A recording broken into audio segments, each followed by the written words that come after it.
Liberia has a very tribal sentiment when it comes to it. You are a Bility.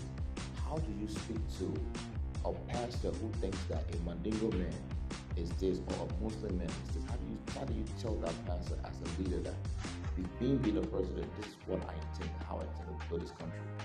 If you were to score the Minister of Education right now from a scale of 1 to 10, what would be your grade? I listened to her interview on the podcast, the Protecting Acumen, and she said she inherited a broken system pretty much. I don't buy that.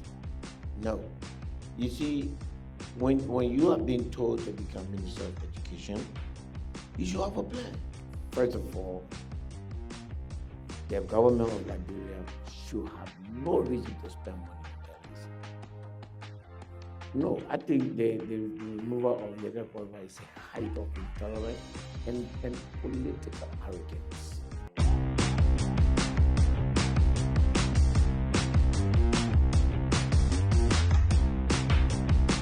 Hello, Mr. Bility. How are you doing today? Thank you. Honorable Bility. No, it's okay.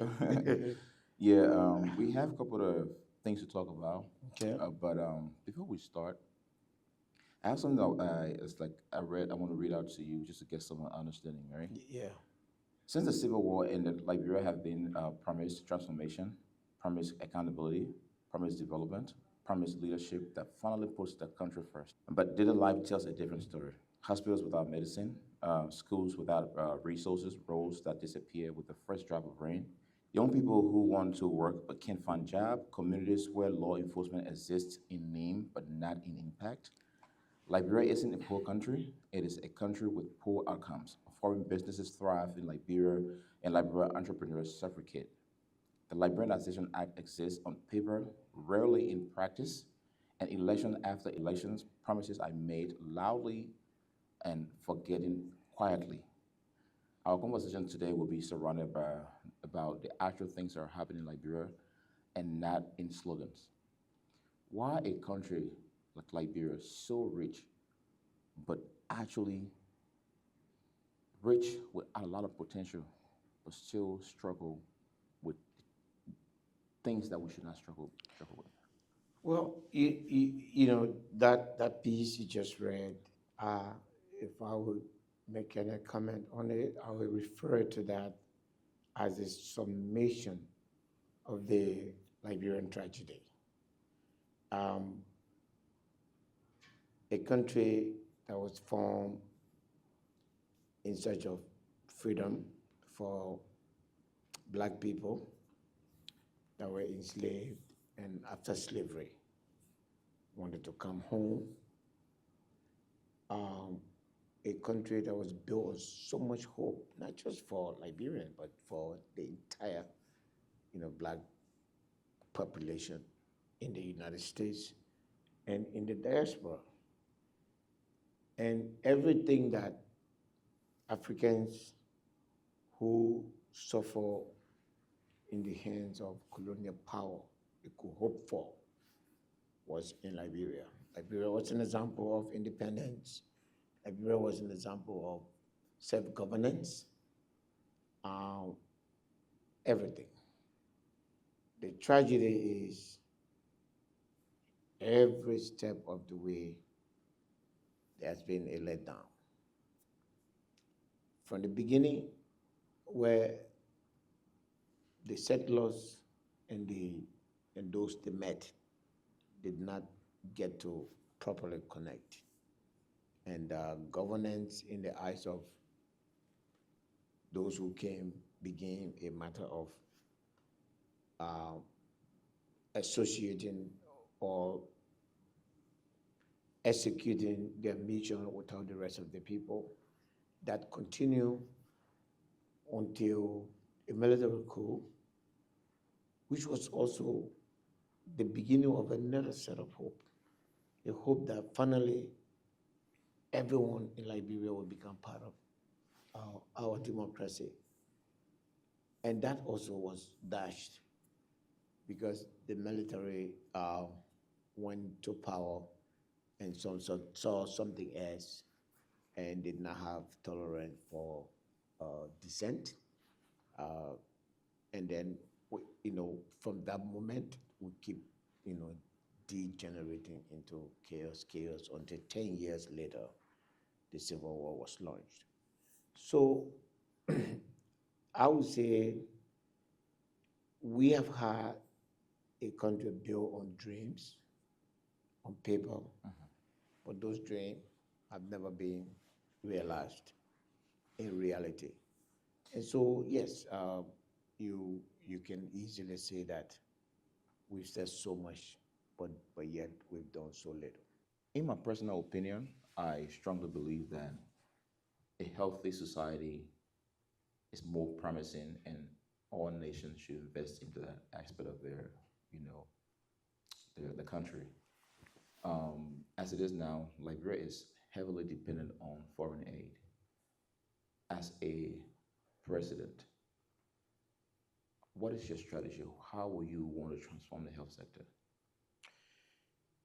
First, as far as I know, and based on all available data, we don't have a health system in Liberia. What we have is an emergency system.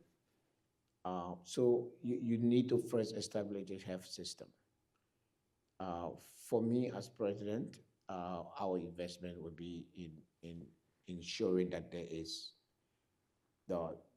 the health sector becomes a market, a commercial market where health companies can establish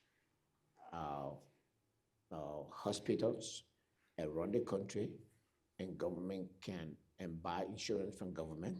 So government can cover every Liberian with primary insurance. That will cover up to certain, sickness, mean sickness that carry life, malaria, common disease, pregnancy, birth, children, majority of children diseases. So everything the health system has and called primary health care, we should be able to provide health care for all of our citizens and allow the hospitals to run on a commercial basis. So set the standards as a government, set the standard for the establishment of hospital and operation of hospitals, and then allow those companies, those hospitals to provide health care to our people, and in return, the government pays for it. So the one that the government is unable to pay for, which is the high-end ones, individuals will be able to pay for. Our people should have free, primary health care. As it is, that would be a medium-term solution, but the immediate solution would be a complete revamping of all of our major hospitals. So with that strategy in mind, Yes. I got a couple of concerns. What role would private healthcare play in the health sector of Liberia? And if government is the one providing all those health material or medication or Medicaid or health assistance or services for its people, how does government fund the funding to make sure that those international partners who are having those who are running the health system, how do they pay? How do they get paid? Currently, our country is running a budget as of 2026 of $1.4 billion. That is way below the belt. That's not what a country needs to survive. The minimum budget that our country can have and can run is at least 4.5 million. The 4.5 million, $4.5 billion. The iron ore factory sectors, they are paying little or nothing to our country. We don't have anything to monitor their activity. They're reporting to us at will. They're making declarations that we don't counter-check. The diamond mines, the gold mines are reporting to us what they are exporting. Liberia is losing so much because basic monitoring is not available. So we will do that. Besides the current contract that this government has signed, the AML contract, every mineral MDA in Liberia is reviewable every 5 years. That's the good thing. So we'll review everything, and we will hold company responsible for what they've done in the past. There's a performance benchmark, there's a production benchmark. As a country, if you take our mines and you commit to moving a certain level, we don't care whether or not you move, unless it is something that the government did to stop you. Our revenue depend on it, and you should be able to provide that revenue to us. That is one thing. The other thing is that we're giving away almost $150 million to duty-free that absolutely we should not give. Commercial entities should have no benefit to it. When companies come to exploit your natural resources, they're businesses. They are not entitled to any duty exemption. You know, they're getting bulk of the revenue from the exploitation, and there is absolutely no need for the government to give them any more incentive. That's business. You give incentive to NGOs, embassies, people that are coming in your country clearly with the intention of giving you stuff, like the World Bank, the IMF. These people, but how can Firestone, AML, how can they be? How can we give over 150 million United States dollars to these people? That is one thing. The government itself is wasting almost $300 million Okay. on recurrent expenditure that we can end. If I become a minister, the government of Liberia is not responsible for vehicle for you. You should get your vehicle. If you become a president. Yes. When I become a president, when I make you a minister, you are responsible. We'll pay you your salary. From there, you buy fuel. And I think we'll get to that. That's actually Okay, part of okay. some of my questions. Yeah. But just I want to go back to one more question in the healthcare Healthcare, system. yeah. So at least we have an understanding. How would your administration strengthen emergency response, given our rural conditions in Liberia? We don't have, number one, we don't have a lot of government dependable ambulances for emergency response.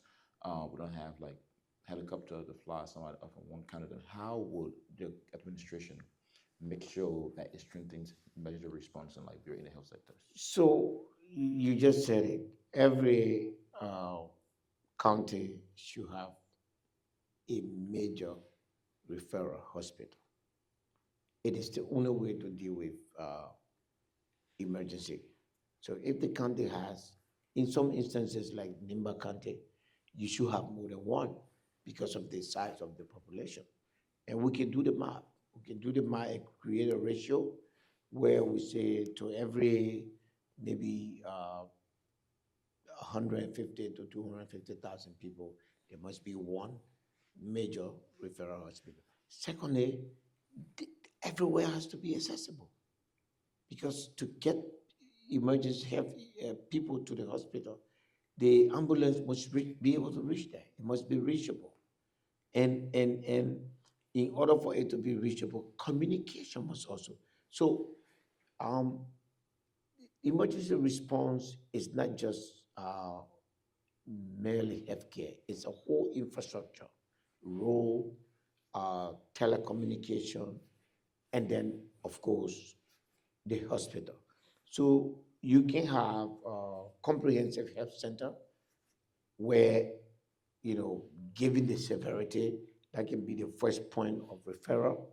And then immediately, if it is severe, it can be moved to another point. We should have this across the country. And for me, at the end of the first year, all of that should be in place.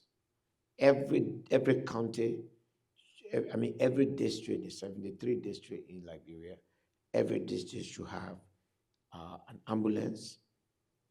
Every district should be accessible in rural, meaning there should be a set of, yellow machine that is managed locally, not this very, extravagant uh, venture that this government is undertaking, but very When you mean this government, you mean which?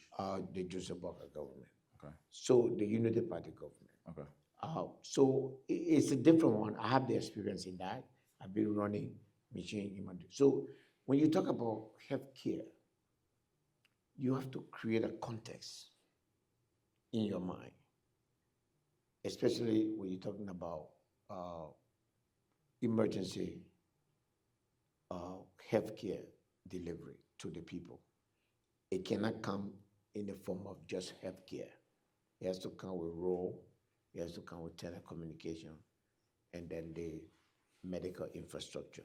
Because if the person is in a village, it's not sick, they have to communicate. There has to be a 911 or an emergency line. For the emergency line to be useful, there has to be telecommunication. Telecommunication have graduated from being a necessity to being a right. Okay, so yeah, so I get your point on that. There are a lot of questions in healthcare that I would like to really ask. Okay. But obviously we're not long time span. It's okay. I want to jump to the education for a little bit. I initially designed 10 questions each for these sectors, but Okay. we'll just go on the one that I think important. I got you. Liberia as a country ranked education system ranked very poorly, ranked among the lowest in Africa and a large the world. What is your own blueprint to transform the education system in Liberia? Again, it's very similar to the healthcare system. We need to remove education from where it is, make it free up to the level of first degree college, BSc. We need to also create, we have the money. The government of Liberia has the money. It costs around $250 million to run the entire education system in the Have country. you done that map yet? Yes, we've done a map. It's around 200 or 300, 200 to $250 million across the country, where the institutions are standardized. And again, the government has to stick to one thing. The government we will not run schools. You see, that's the problem. When you're running school, then who is going to supervise you? The Ministry of Education will be restricted to setting the standard for education and enforcing it. And then school district will be created. So the community will run the school district. We will run school like the way we have community leadership. So every school district, it will be created and the fund will be provided by the government to ensure that the children go to school. So is that calling for a termination of the Ministry of Education or just limiting its oversight? It's not really terminating, it's redirecting its role. The Ministry of Education was created over 150 years ago. Okay. The reality in the world today has changed at least 50 times, and we stay stuck with the archaic, way of approach, archaic approach to education. It has to change. Education should be like a shop. If you're an educator, you have interest in education, you have the land. The government of Liberia will set standard. This is what a high school should be. This is how a primary school should be. This is how a nursery should be. This is how a community college should be. This is that if you're able to develop it, when you build that school and bring it to that level, and we inspect it and give you a certificate, anyone who comes in that school for education, you will build the government Liberia. It allows us to set the standard and then set the ceiling. So what do you think currently in Liberia is the cause of those things not being administered as you would? The government, it's a very simple policy and principle. The government cannot be the overseer and implementer.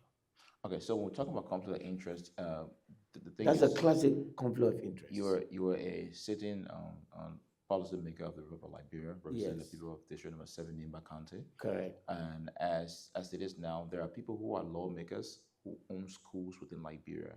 How how how do we regulate it to where, if you're a city lawmaker, you're not supposed to own schools, because in that in itself, we feel like you may not advocate for the government to do better. We'll put that in the rule. We can't do that.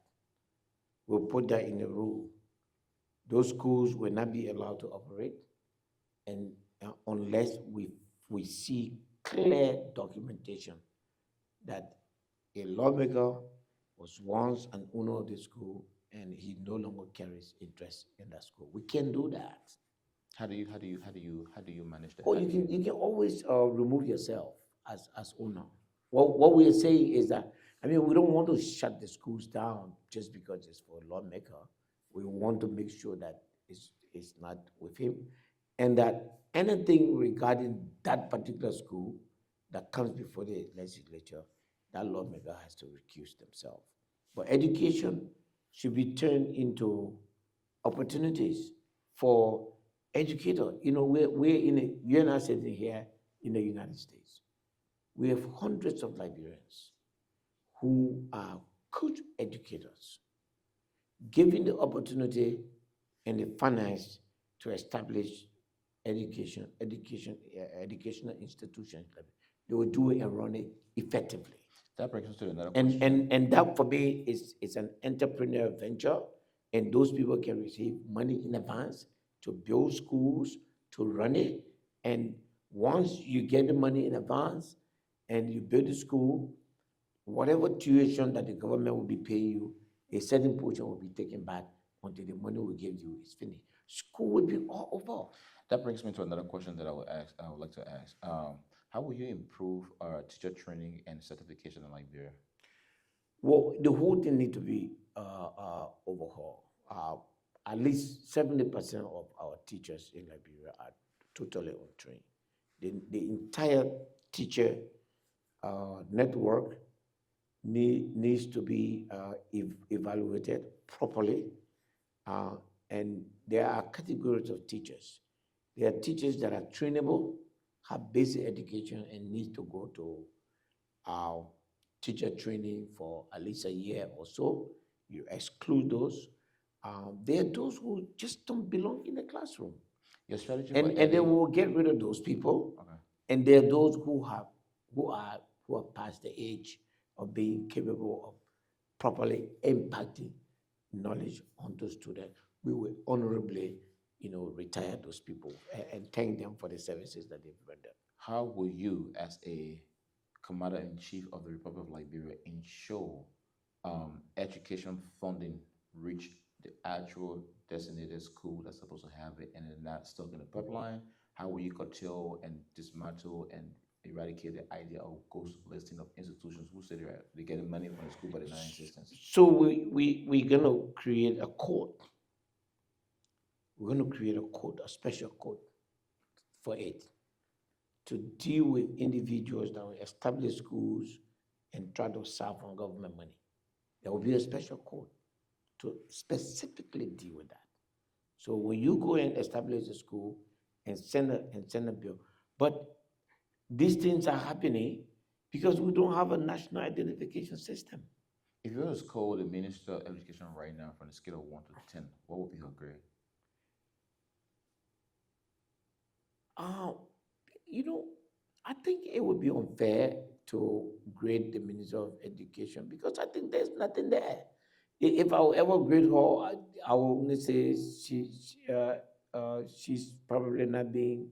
She needs to be honest and let it happen. There's nothing there. And we spend so much money on the quote unquote Ministry of Education, and that the money is not going outside of the ministry to go to reach to the teachers train.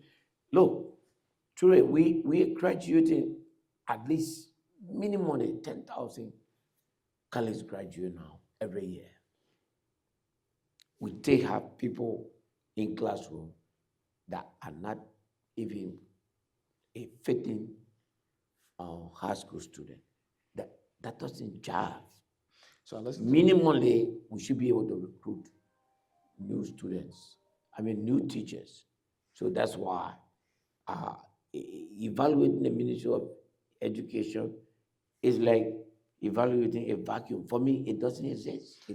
The system is just there. There's nothing there to evaluate. I listened to I listened to her interview on the podcast, the closing document, and she said she inherited a broken system, pretty much, education system, and there was a lot of backlash from other political pundits saying that, most especially the guys from the CDC built, saying that she's giving excuses and so on and so forth.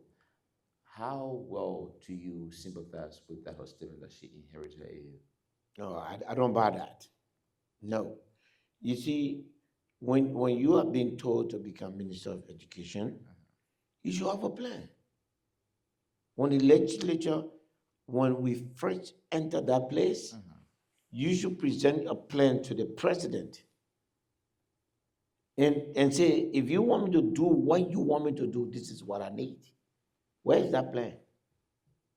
What am I going to be doing in a position where my vision, my plan has not been implemented, and I'm sitting down there calling myself minister? No, that's not an excuse. Either you are given the tools that you need to work with, or you walk away. Follow up. How does the House of Legislature? I got one more question after this. Yeah. But how does the legislature of the Republic of Liberia exercise their oversight power they have? For an example, you're a sitting lawmaker now. What role would you play, or have you played, or would you play going forward, that making sure that some of these things that you're asking to happen while you are yet still around to be president? Until you get there, what is your role now in making sure that those things happen, especially from an education standpoint? The current system, the legislature has more or less ceased to function properly. Since the speaker was, quote unquote, violently removed from office, the leadership now is working, in tune with the executive, contrary to what our constitution says. The legislature should be there for the purpose of oversight. As it is now, it is the rule of the majority, and the majority is, sitting down and just literally letting the executive to get away with everything. One would interpret that as an indictment of no check and balance. Oh, yeah, absolutely. There's absolutely no check and balance today. There's absolutely no check and balance. There's no accountability for the stewardship of yesterday. As a representative, I've tried at least 3 or 4 times to push my colleagues to call for an audit of the legislature from 2018 to 2023. I failed. I'm not being able to do it. The last question on education. Yes. I'm sorry. Why did you fail? I've not been able to get the legislature to audit, because people that are running both the executive and the legislature now, that were there during those periods, are the one controlling the government, and they know that if there is an audit, some of them will be indicted. Some of them should not be in office because they mismanaged the resources of the country for 6 years, and that's what they're using today and entrenching themselves into our body politics. But at the same time, I literally obstructing any attempt to get accountability. But I tell them that the thing they're hiding behind and calling a statute of limitation, which says after a certain period, a crime cannot be uh, prosecuted, they forget to know that that is only possible when you play no part in obstructing the prosecution.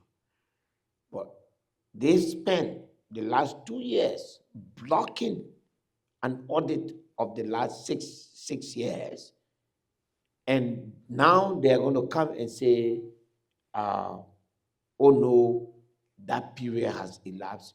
No, it didn't elapse. You obstructed it. That's not what the law implies. The law implies that if the government sees a situation, it didn't discover it, nothing happened, and then after a certain period, that's different. We raised the alarm, we written letter. You have acted deliberately, conscientiously to obstruct an audit. Just know that whenever we take power, that audit will be conducted. The last question on education. If you were to emerge as president today of the Republic of Liberia, what is your plan to modernize educational infrastructure nationwide? Investment. We make huge investment, private and public investment into education. We will literally pick a percentage of our national budget and commit it to education. There are three things that this government will let go everything to ensure: education, health, and rural. That, for me, that's all the government needs to do. The rest, the country will do for itself. The social infrastructure of Liberia remains underdeveloped. What is your national infrastructure vision for Liberia? One of the things that we had thought we were going to achieve, as speaker, if I were to win, or as an influential member of the legislature, is to commit revenue, to commit money to the district. People know best what they need. A $2 million, which is $150 million annual investment in the communities in every district. We allow the people to look at every year, to come and sit down, look at the most critical element of their social development and say, this is what we want. And then they have that money with no bottleneck to invest into those, to implement those every year. That is the critical part. The other part is to put the infrastructure on roads. If you don't have access to farm, which is agriculture, I'm sure we're going to come to that. If you don't have access to education center, if you don't have access to sick people, then you don't have the social infrastructure. Those are the social infrastructure. The things that the ordinary Liberian person will wake up to in the morning and go to, and then come back in the evening. Then children will grow peacefully. That no mother, no parent will have to be worried, oh, my child is not going to school today. The government of Liberia will provide uniform, copybook, and school material to every child up to high school. After high school, you get free education and free tuition in college. And then you should be able to take care of the rest. Everybody will pay for that. All of us who are working will pay for that. Listen to this. In the mineral, all the MDAs, which is the natural resource, 80% of the employees are foreigners. Liberians are not benefiting from that. We're going to change that almost instantly. Okay, that's another point I wanted to talk about is that during in the history of Liberia, it is recorded that Liberia was used as a base to pretty much help the Americans to launch the battle with Germany, and because the RIA now, as we know it, that particular airport was a strategic, um, for lack of a better word, hub from America to it was one of the fastest routes to facilitate the funding awards. So the U.S. government pretty much saw that as a need and opened an airport. And since then, Liberia is still accessible to the U.S. Like faster flight than most other countries have. You don't have to take a lot of connecting flights. The RIA since its inception and even now have struggled with proper management and terminals, flight issues. What is your plan for the RIA? If you were president today, what would you do with the RIA? Immediate privatization. Immediate privatization. Liberia has not properly used its relationship with the United States. Our flag looks like America. Our constitution looks like America. Our laws is practiced as the Americans. Our governance system looks like America, even though we don't implement it the way America implements it. All we need to do is to tell America, the war calls us the stepchild of America, and yet we have nothing to show for it. And I blame us. I blame us. As president, some of the things that I will look for is to galvanize the Liberian population in America to allow voice, so that Washington can hear them, so that in Minnesota we can have a representative, so that in Pennsylvania we can have a state representative, just as we have in Rhode Island, so that in the American governance system there are Liberians in it that can speak for Liberia, just as Jews are speaking for Israel. How do you tie that to the airport? So I tie that to the airport because they're good American companies, Delta, United, they're all here, willing to come. But what they're not willing to operate in, and the system cannot allow them to operate in, is to operate in an airport that they don't control. Now tell me, I'm perfectly prepared to tell Delta, take over the RIA. Design it the way you want to design it, run it the way you want to run it. We want people to be more comfortable here. We want investment in the vicinity of the RIA, build hotels and tourism centers. We want security, drugs, okay, counterfeit money, all kinds of contraband will be controlled. Will be controlled. So I was once chairman of the airport, so I know that the American companies are willing. American company United was at the verge of coming to Liberia when I was chairman. It was aborted by some people who have some, extra interest that, for me, they felt was more than Liberia. The Liberia Electricity Corporation has been struggling to have stable current for a week straight without a flinching.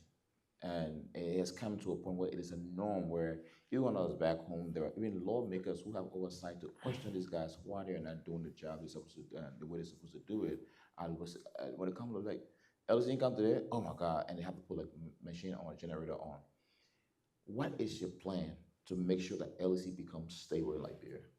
First of all, the government of Liberia should have no reason to spend money on LEC. Sure, we had the same situation in the telecommunication. Telecommunication was a disaster in Liberia. What happened? It became private. Perfection was immediately restored. LEC cannot.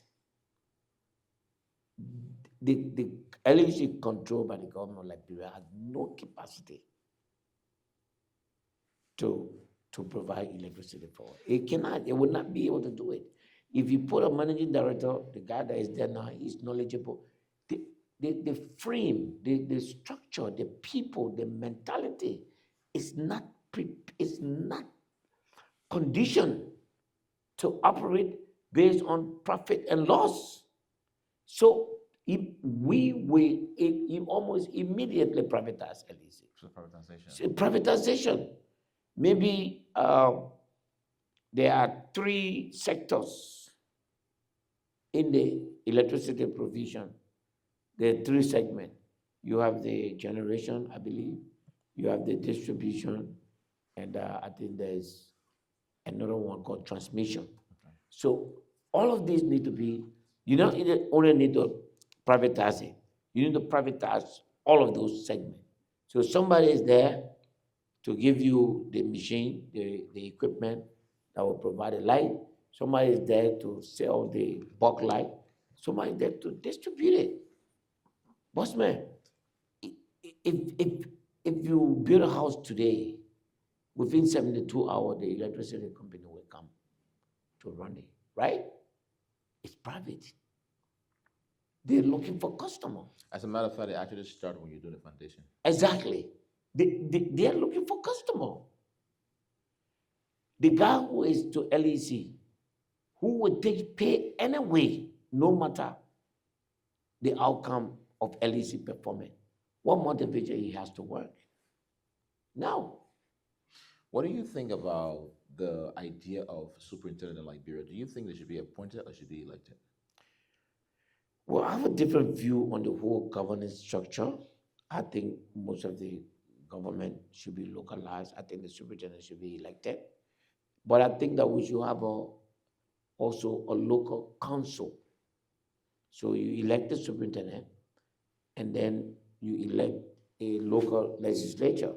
Shouldn't be big, maybe 15 people, working people, so that they are not taking pay, ordinary working people that working in their areas of work, so that we cannot bog down a lot of resources into that and allow them to manage the affair of the county. In my view, Yes. Given my experience, obviously you know way more experience, way more Liberia than I have by default. But in my experience, I personally think that the idea of unitary state has not worked for Liberia, may never work, and that's my personal view. What do you think about a unitary state and a federal state? We, okay, first, I agree with you. Unitary state has not worked for Liberia. It is not going to work.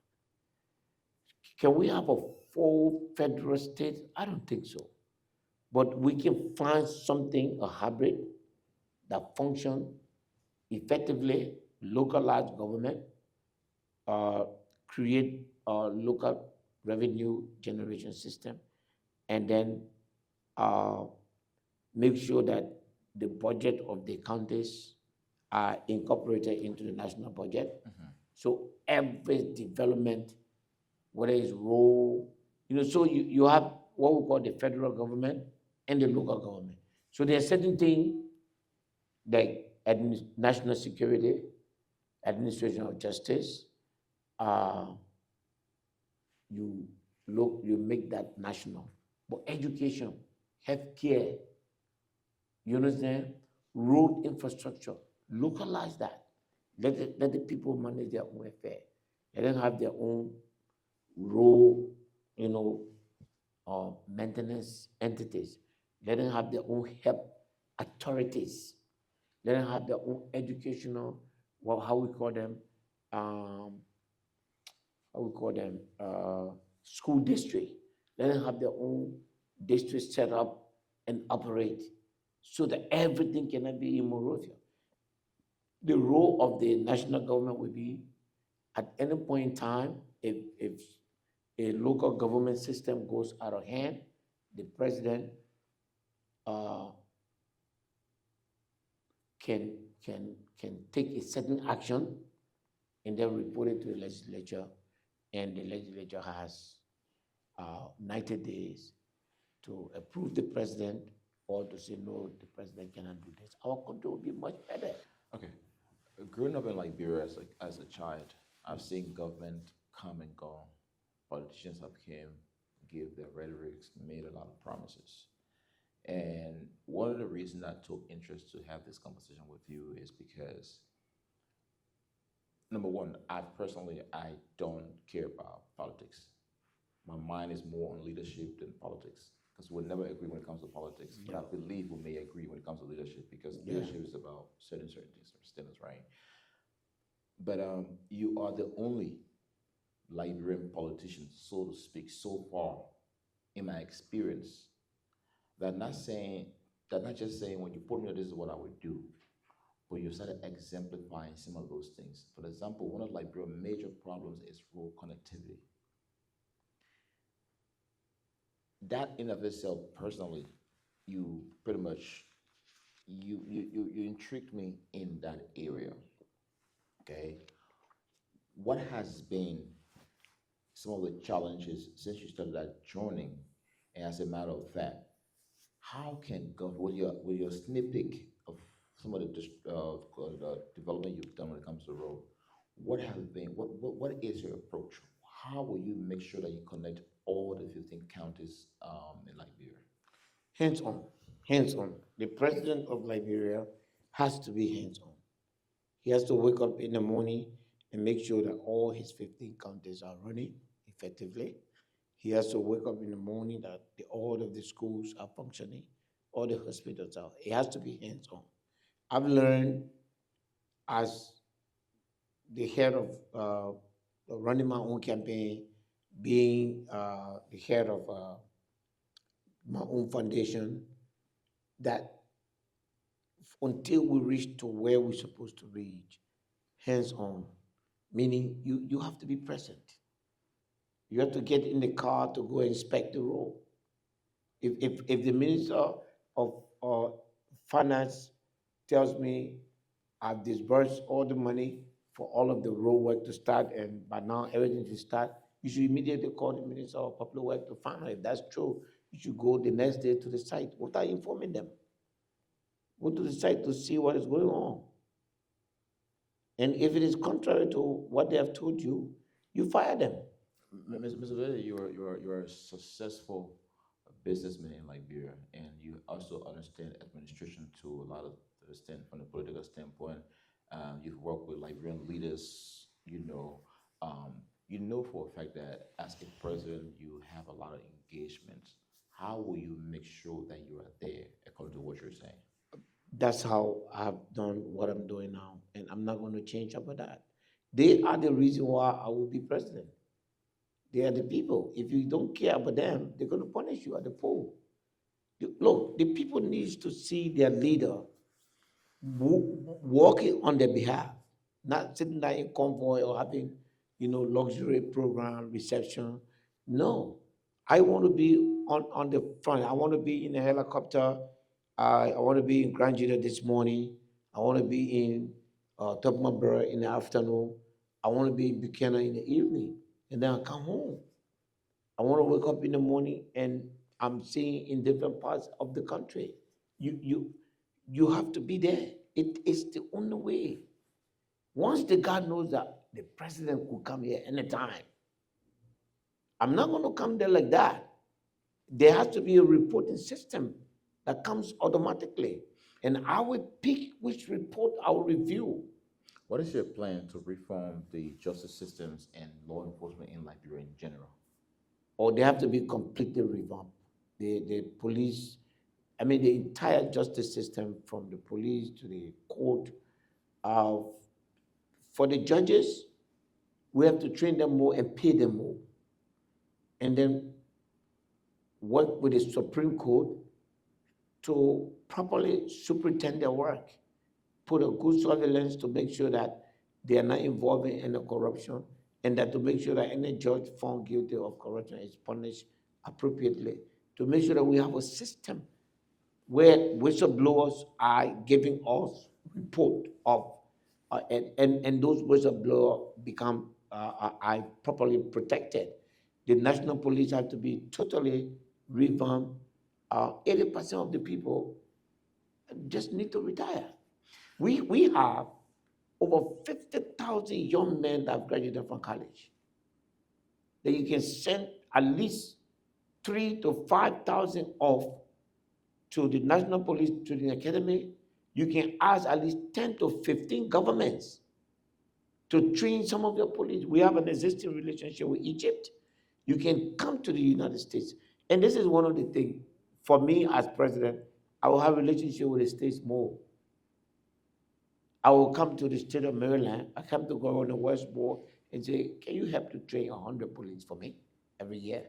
I'll go to Tim Walz. I'll go to Newsom in California. I'll go everywhere. I will go to the mayor of New York and say, hey, mayor, can you train 200 police for me? I'll go to Washington and ask the U.S. government, can you open a training for me? We don't have a military academy in Liberia. So you should have a military academy. You should have a police academy. Police academy it only exists in Liberia on paper. In police academy, students should graduate from high school and go to that police academy for 4 years, learn various discipline in life at the same time learning policing. So you're not only preparing that young man or woman to be a police officer, you're preparing them for life after they have left their office. So these institutions are non-existent right now. So when we get there, the first things we'll do is to do that and then take a gradual approach so that within 2 years, you have a brand new police, well-trained, very professional, and highly paid. So when they become highly paid, then they must be accountable. Violence against the population must not be tolerated. At the same time, certain civilians committing violence against the police will also not be tolerated. When I was born in Liberia as a kid, I was born, my father was Muslim. My sister is from Niger. I was born and raised in Liberia. My mom is Bassa Miswe Crew. Because of my Muslim background, my mother's father fell in name in Sidiki. During the war in Liberia, it became a tribal war. My nigga put a kill and Gio, Madam people, whatever it is. My grandmother, through God's help, saw the need to change my name from Sidiki to Passover. And I grew up in the whole Nizo area. Everybody know me Passover. This is to say that Liberia has a very tribal sentiment when it comes to certain things. You are ability. People look at you from the Muslim standpoint, and I always told people personally, religion does not build any country. If religion could build society, Africa would have been the most developed continent in the world because we are more religious than anything. How do you speak to a pastor who thinks that a Mandingo man is this or a Muslim man is this? How do you tell that pastor as a leader that being a president, this is what I intend and how I intend to build this country? Well, first, I think that whatever we have against Muslim, it's not hate, it's fear. And we can work on it. The more we engage, we Muslim, and I've said that to Muslims before, the more we engage fellow Liberians, the more we form ourselves in communities, the more we become part of community leadership, the more we become part of city council, the more we become part of a diaspora organization and participate actively, the lesser the hate. I would say to the pastor, I want you to look at me and realize that I'm not guilty of anything. If your mother or father were Muslim, you'll be a Muslim where you're standing. Most of the religion that we carry today, we inherited them from our parents. Don't hold me responsible. The tribe I was present when I ended up as a Mandingo man. There's nothing in my biology that points to me being a Mandingo. It is just a myth of what I speak and the culture that I was introduced to. God, the God of the Bible, does not allow you to punish me for sins that I did not commit. We got four more questions just to Yes. conclude, and Yes. you don't have to answer if you don't feel comfortable. Just in closing up, I want to find out what is your stand on the whole Yekeh Kolubah situation in Liberia, how the government went about it. Yekeh Kolubah said he never had due process because when he went there, part right, he's supposed to take his lawyer. He took his lawyer. They were told that his lawyer cannot speak and that is circumvent the ideal due process. What is your stand? What do you think? Do you think the government was the legislature was right to impeach him? No, I think the removal of Yekeh Kolubah is a height of intolerance and political arrogance. And I think that those who did it, they will pay for it eventually. Yekeh expressed his view. There's absolutely nothing wrong with it. And I can tell you right now, it looks like something is not right. It looks like the government is lying to the people of Liberia as to what really happened in Guinea. There's something coming up that shows like they have been lying to us. And are you telling me now that if you are found lying to us, which is treasonable, there's an issue of the border of Liberia. And clearly what we're hearing now, at least from the Sierra Leonean and from the Guinean, is that our president might have literally acquiesced for the Guineans to take our land. That's a serious. That's a serious. Well, they need to speak. That's the allegation we are hearing. We don't know whether that is true or false. And we need to, and this is my fear. This is a serious issue the government cannot be silent on. Silence is not an option. Yet, I just listened to a tip by the information minister of Guinea, saying that we informed the Liberians, the Guinea, the Mano River Union. I think they say Guinea is the president of the Mano River Union now, and that Guinea called Liberia and showed Liberia and Sierra Leone the map to say, we just wanted you to know that this land is ours, even though you currently occupy it, and we are taking it. Now, this is what we are hearing.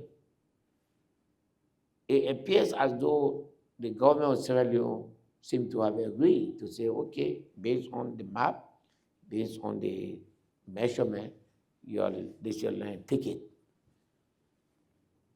What the Guineans say is that the government of Liberia acknowledged the ownership of the land to Guinea. I don't know whether that is true. I don't know whether that thing I saw on Facebook is AI generated. It is false. It is not true. But my government is not telling me anything. What is the truth? There was a piece of land that we thought belonged to Liberia. The Guineans have come, occupied it, they've constructed their command post there. Our government is silent. That is wrong, and that is very disrespectful of the government towards the people. It is time that they give us an answer as to what the situation is. Have you spoken to the president about this? I've not, but as I go back, I would like to speak to him about it. I need to know. Okay, and I think that actually is a segue to the whole question about the border situation and stuff like that. That pretty much sums up that question on that. Just in closing, as a political leader for the CMC, what do you want Liberians to know? What is it that, like, okay, I personally believe that if Liberia should be any developed than what it is, it has to be done with somebody with a business mindset. Thank you. Because a country is pretty much a business, and you, the president, you're the CEO. What is it as a businessman who have experienced your started something, you built something, is there? What is it that you are saying to the Liberian people that you want them to hear that make them want to vote for you? I want the Liberian people to look at the life I've lived, look at what I've done to what I have, and to understand that I have an answer. I've lived every form of life in Liberia. I grew up as a poor young man, struggled throughout and educated myself, working one as a cowboy, as a tailor boy. I work pushing cars.